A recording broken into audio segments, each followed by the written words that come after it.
Hello, and welcome to Japan Lyric Room. In this program, we explore the lyrics of Japanese songs, delivering clear explanations of their meanings and unique cultural backgrounds. Please note that while the voices and illustrations in this video are AI generated, the project itself is run by two Japanese creators living in Japan. The script is carefully researched and written by us to provide original explanations. Okay, so imagine being handed, the absolute most intimidating creative assignment of your entire career. Oh, that sounds stressful right off the bat. Right. Your mission is to write the ending theme for this highly guarded, multi-million-dollar blockbuster movie, and it's based on one of the most beloved franchises in global history. Yeah, the pressure there is just immense. Exactly. But here's the catch. You are strictly forbidden from revealing a single plot point in the lyrics. You basically can't talk about the story at all. Wow, so you're flying blind, essentially. Pretty much. Yet, your song has to perfectly capture the emotional climax of a devastating family tragedy. And somehow, you have to hide your ultimate message in this literal reverse audio magic spell. It honestly sounds completely impossible. It really does. But today we're exploring exactly how a veteran Japanese rock band pulled off that impossible feat. But before we take a single step further, I need to issue a very clear, very serious spoiler warning to you, the listener. Yes, please listen closely to this part. If you are listening right now and you have not yet watched the movie The First Slam Dunk, please proceed with extreme caution. This lyric explanation deeply touches upon the protagonist Ryota Miyagi's past, and it delves into the intense family tragedy that is basically the central pillar of the film. It really is the emotional core of the whole story. Yeah, so we are going to be discussing major thematic elements. If you want to experience the movie completely fresh and honestly, you really should pause this program, go watch the masterpiece that is The First Slam Dunk, and then come right back to us. Consider yourself fully warned. It is absolutely a cinematic experience you want to see without any preconceptions. 100%. But for those of you who have seen it, or if you just love analyzing the architecture of a perfect song, we are focusing on an absolute phenomenon today. We're looking at the song Dai Zero Kan by the Japanese rock band 10 Feet, which was the ending theme for The First Slam Dunk. And man, what a cultural phenomenon this movie was. It didn't just perform well at the box office, it completely took over the zeitgeist. Oh, globally. Yeah. Not just in Japan. Yeah. It brought a manga from the 90s roaring back into the modern era. But, the story behind the song itself is almost as intense as the movie production. It really is. The collaboration between 10 Feet and director Takehiko Inoue, who, by the way, is the original creator and artist of the Slam Dunk manga. It was intense. It wasn't just your standard studio licensing deal, right? Not at all. It was this grueling, highly iterative collaboration.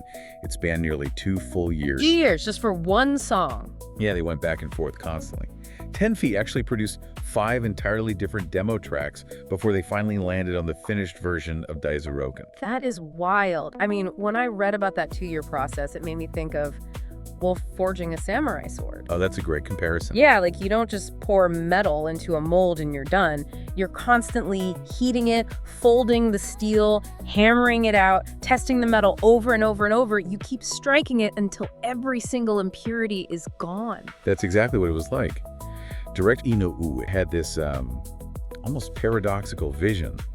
He essentially told them, you can't spoil this story beforehand. Right, which is so tough. But once the audience finishes the movie and the credits roll, this song has to make them feel like this is the absolute core of the experience I just had. Which means you can't just write literal lyrics about playing basketball. You have to write about the human condition itself. Exactly. And that brings us to the genius of the title, Daizerokan. I love this title so much. It sets the stage before you even hear the first guitar riff. So break down the double meaning for us, starting with how Takuma, the vocalist who wrote the song, how he defined it. So the primary meaning Takuma coined is a play on words. In Japanese, just like in English, we often talk about the sixth sense, or Daizerokan. Right, like intuition. Yeah, a feeling from beyond the physical realm. But Takuma created the term Daizerokan, which means the zeroth sense. The zeroth sense. That is so cool. He defined it as the raw heart, the primal emotions, and the pure feelings that lie just before the 5 physical senses even process the world around us. Wow.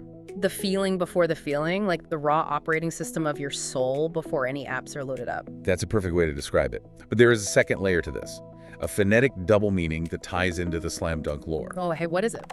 In Japanese, Daizerokan is pronounced the exact same way, but it can be written to the kanji for volume 0. Oh, like a manga volume? Volume 0? Precisely. It's a direct reference to the narrative structure of the first slam dunk.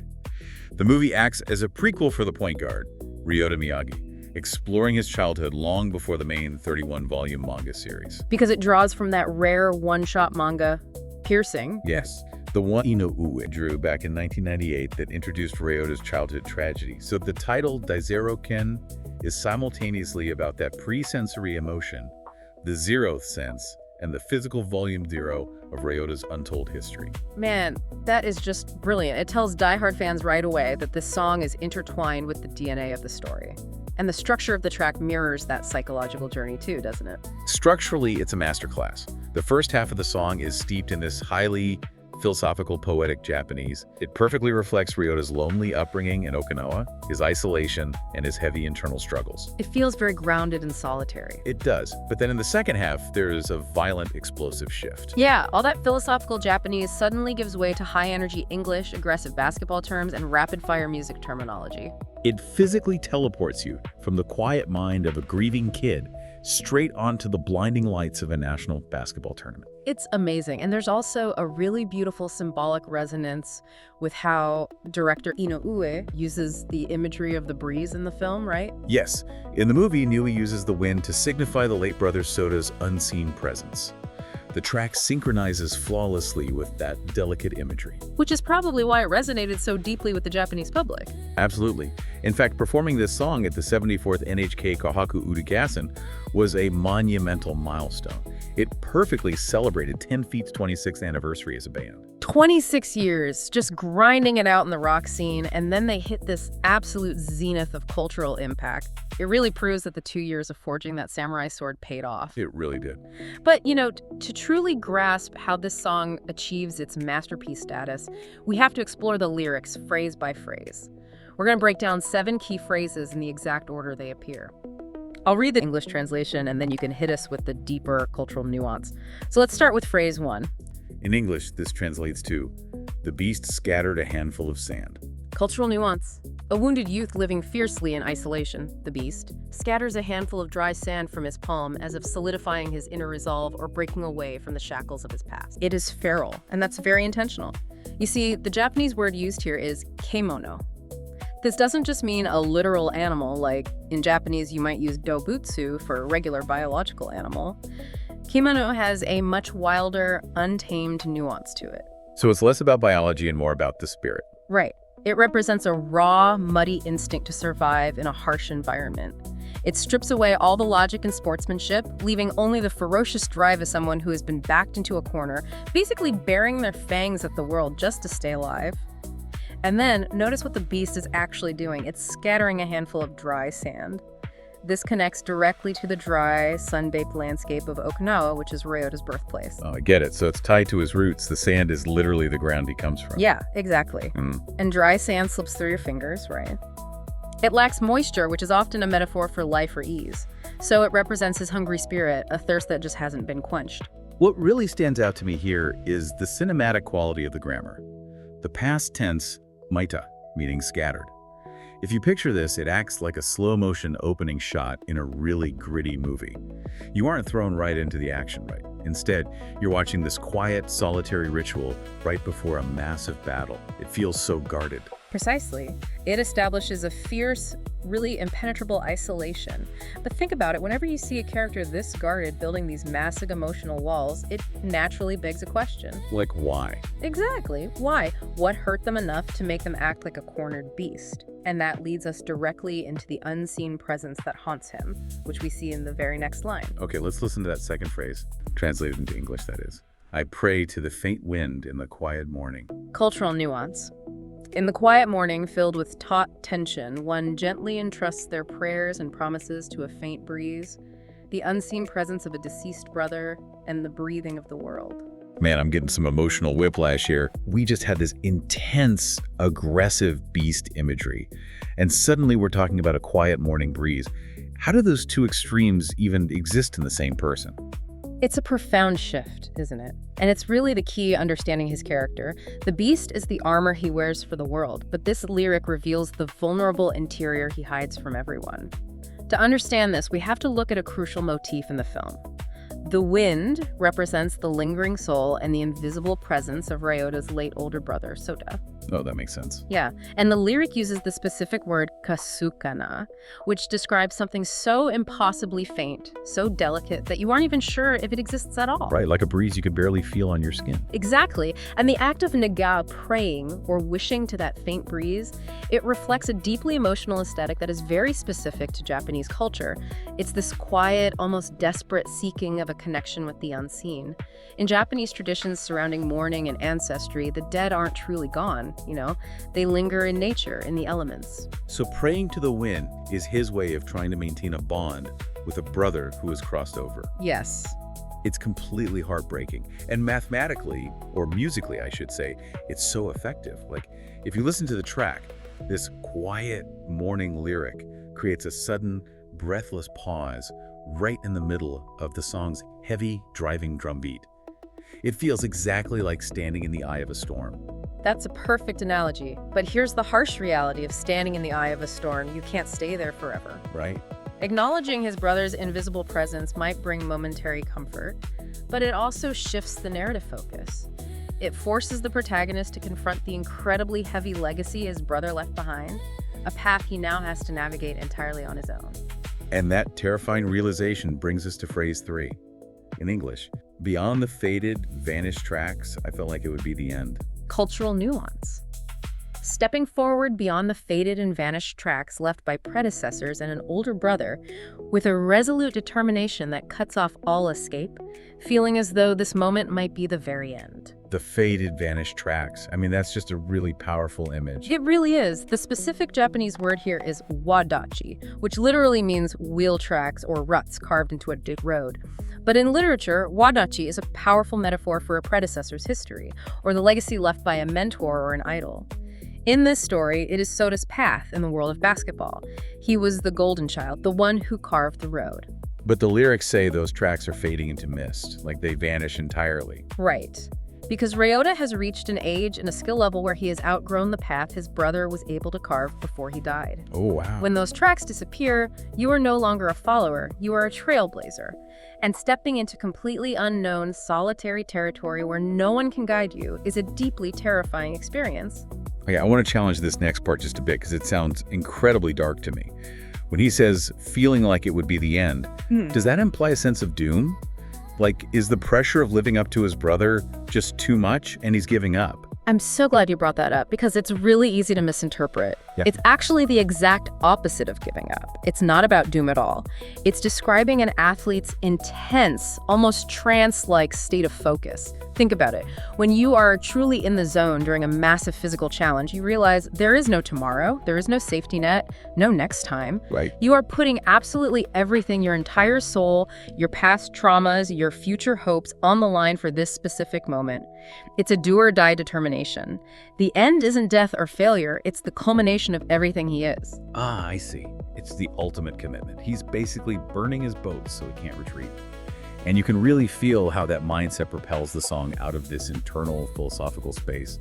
We're leaving the quiet past and charging straight into the blazing high-stakes reality of the present-day basketball court.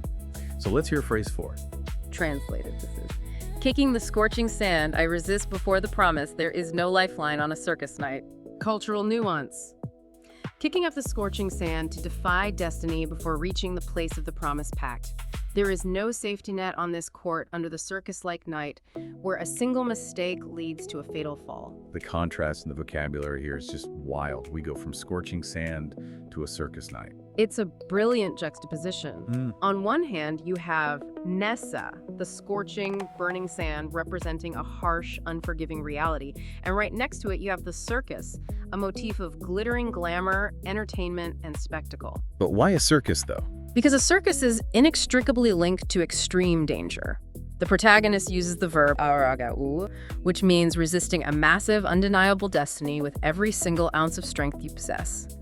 By calling the setting a circus, they're creating a stunning metaphor for the magical, dazzling, yet incredibly perilous movements of a high-stakes basketball game. That makes perfect sense when you visualize it. Later in the song, there's even a mention of a chandelier. If you think about a modern indoor basketball court during a championship game, it really is a spectacle. The crowd is there to be entertained. These athletes are performing unbelievable physical feats under blinding spotlights. Just like acrobats swinging under a chandelier, they are operating high above the ground at blazing speeds, completely without a safety net.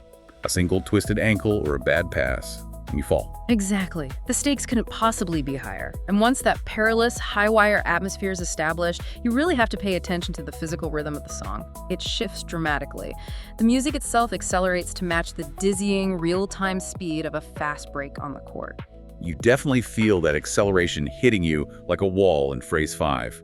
Suddenly, the poetic Japanese is gone, and the lyrics become this rapid-fire, percussive mix of English and Japanese katakana. Passcode to Penetrator, bass, Bebop, get triple, buzz up beat. Cultural nuance. Share the secret passcode as the one who pierces the defense, the Penetrator. With the heavy resonance of the bass and the spontaneous heat of bebop jazz, seize the three-pointer triple and make the rhythm boil over. Talk about a gear shift. Yeah. This is a total departure from the quiet, moody imagery we heard at the beginning. It's a complete transformation. The song morphs into this mixture rock powerhouse, but it's not random. It's designed to physically synchronize with the kinetic energy happening on the court. Let's decode the basketball terminology they are rapidly throwing at you here. Penetrator specifically describes Ryota's playstyle. Because he's a point guard, right? Yes.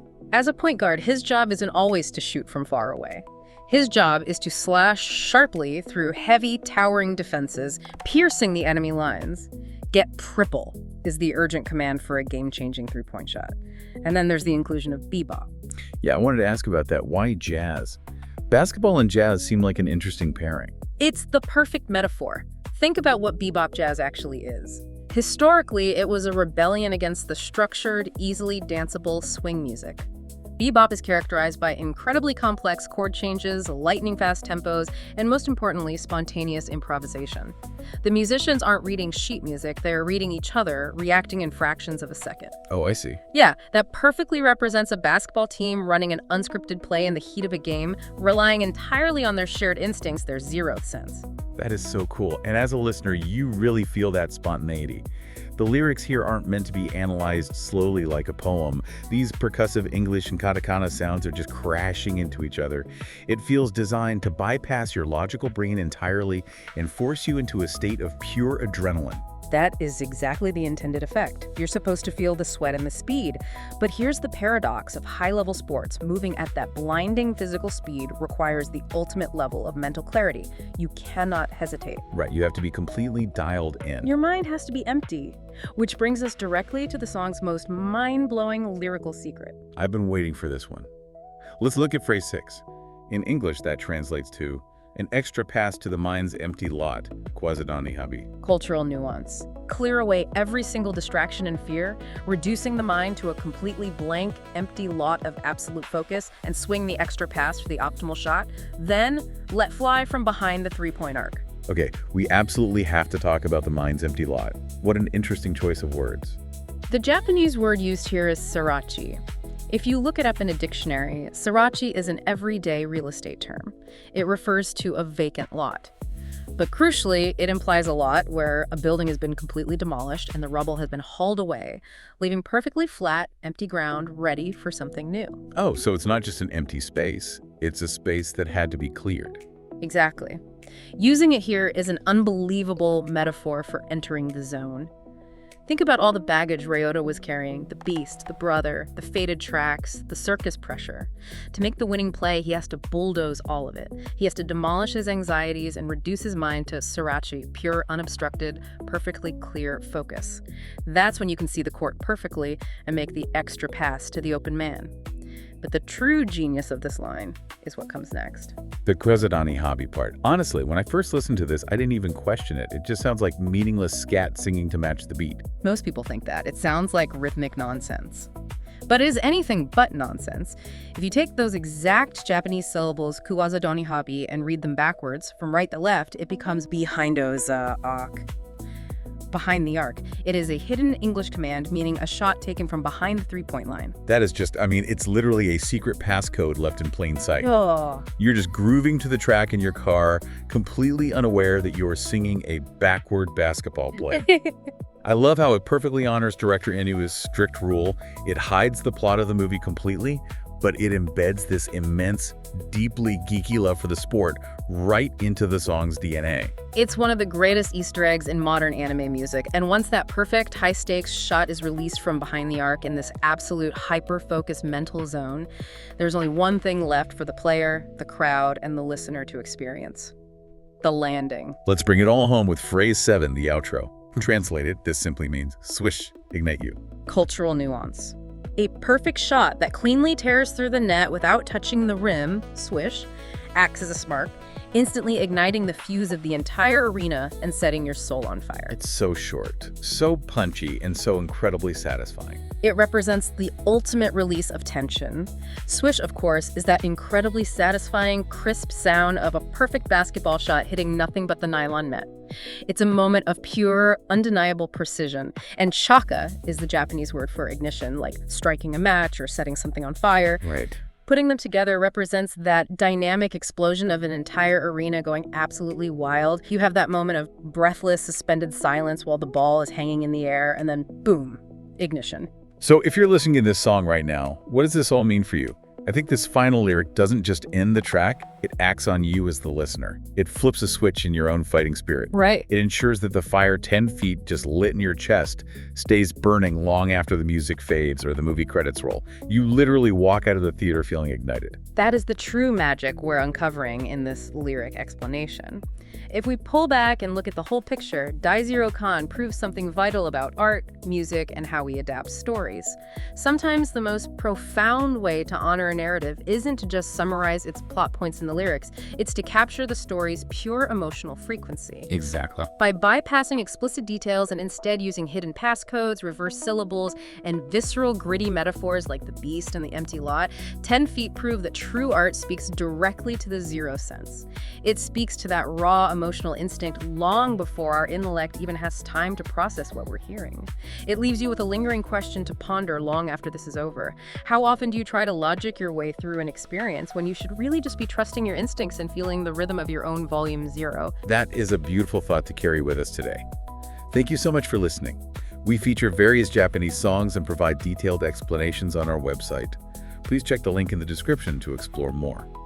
If you enjoyed this program, please subscribe to our channel and let us know your thoughts or song requests in the comments. See you next time.